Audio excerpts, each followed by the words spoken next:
नंद बाबा को भी स्वप्न है रहे हैं और श्री यशोदा मैया को भी स्वप्न है रहे हैं। नंद बाबा जाए करके यशोदा मैया से कहें, अरे मैं तो को कहा बताऊं, मैंने आज एक स्वप्न देखो।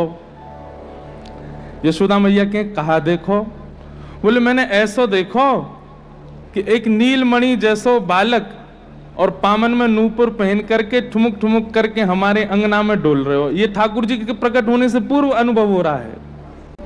कभी गौशाला को जावे, कभी खिरक में चलो जावे, कभी माखन उठाए के डोले, कभी कछु करे। मैं वाकू बार बार गोद में लेवे के काजे पीछे दौड़ूं, लेकिन जैसे ही गोद में लेवे को हूं, स्पर्श होते ही मेरी निद्रा खुल जावे और दिन है जाए। यशोदा मैया कहें, अरे मैं कहा बताऊं, मोकू भी ऐसे स्वप्न में, मोकू कभी ऐसा अनुभव हो गए कि गोद में एक बालक सोयो है, नील वर्ण को बालक है। कभी मोसों चंदा मांगे, कभी मोसों बहू मांगे, कभी कछु कहे, कभी कछु कहे। ऐसी भावना मोकू भी अनुभव हूं मैं। स्वप्न दर्शन, प्रत्यक्ष दर्शन से पूर्व स्वप्न दर्शन के द्वारा ठाकुर जी अनुभव कराना प्रारंभ कर देते हैं। और श्री नंद और श्री यशोदा मैया दोनों को यह अनुभव हो रहे हैं।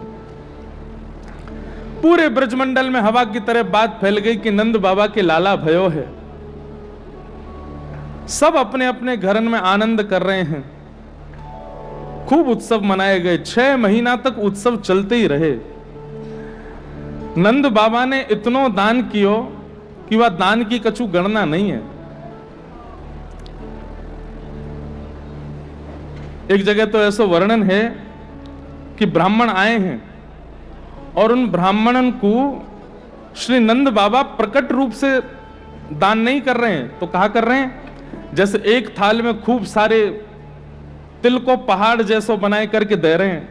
ब्राह्मण देवता जब अब दान को लेवे तो मन में विचार करे, अरे बाबा या तो बढ़िया तो कछु दक्षिणा ही दे देते कछु, और ये तिल को इतने सारे को कहा करूंगा। तो नंद बाबा ऐसो ऐसो दिखा रहे हैं। अब भैया मैं कहा बताऊं, इतना उत्सव मनो, सब लुट गए, अब यही बचो, अब यही को ले जाओ।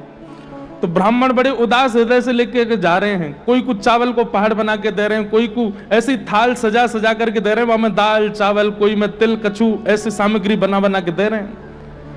ब्राह्मण घर को आमे, ब्राह्मणी के, अरे नंद बाबा के यहाँ ते आयो, कहा लेके आयो?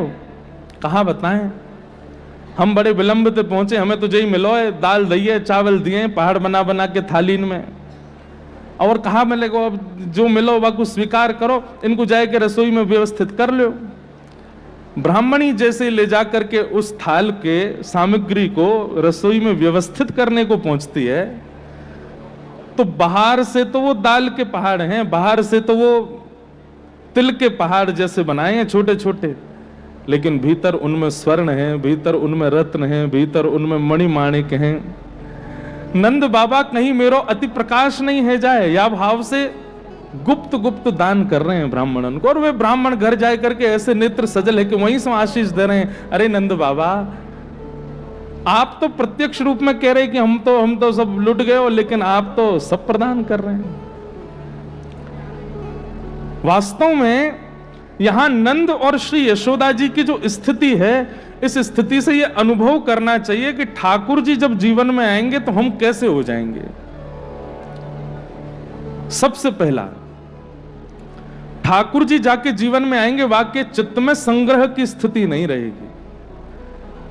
बहुत संग्रह करना, बहुत संग्रह की भावना होना कहीं ना कहीं इस बात का प्रतीक मात्र है कि ठाकुर जी अभी कृपा करके आए नहीं, क्योंकि ठाकुर जी आएंगे तो सब देवे को मन करेगो, जो पास है जो समीप है सब लुटावे को मन हुएगो।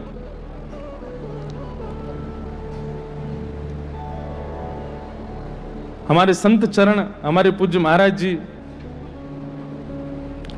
ऐसी विशेष विशेष वस्तु भी सब लोग दे करके जाओ, पर महाराज जी को कोई योग्य दिखे तो वह को प्रदान कर दें, अपने पास रखे ना है। ऐसे कई महापुरुष हमारे ब्रजमंडल में हैं, आप कैसी भी वस्तु उनको प्रस्तुत कर दो, लेकिन वो कितनी भी मूल्यवान वस्तु हो वो उसको अपने पास रखेंगे, ये उनका स्वभाव नहीं होगा। क्यों? ठाकुर जी जीवन में आते हैं तो संग्रह की स्थिति चली जाती है, सब बांटवे का मन होता है। तो नंद बाबा के यहां जब ते लाला भयो तब ते नंद बाबा लुटा ही रहे हैं।